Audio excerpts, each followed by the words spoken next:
বাবা,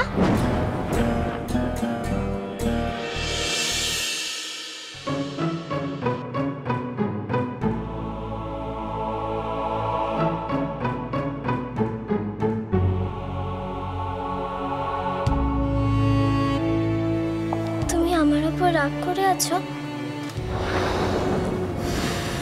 জ্যোতিষাচার্য বরাহদেবকে আমি যা বলেছি সেগুলো শুনে তোমার বুঝি খারাপ লেগেছে না? আমি জানি লেগেছে। ধুত, কি যে হয় আমার মাঝের মধ্যে, নিজের জীবের ওপর যেন কোনো পোষ থাকে না আমার। সেসব কথাগুলো যেন ফসফস করে পিছলে পিছলে বাইরে বেরিয়ে আসে। আমি কি এক্ষুনি একবার ছুটে গিয়ে বরাহদেবের আশ্রমে যাব, ওনার পা ধরে ক্ষমা চেয়ে আসবো?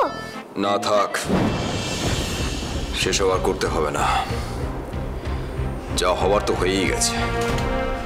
তবে আমার মনে হয় তোমাকে সেই সুযোগটা উনি আর দেবেন না, কারণ উনি এত সহজে কাউকে ক্ষমা করেন না। তাছাড়া একটা কথা ঠিকই, গৌতম বুদ্ধ তো ভিক্ষুকই ছিলেন।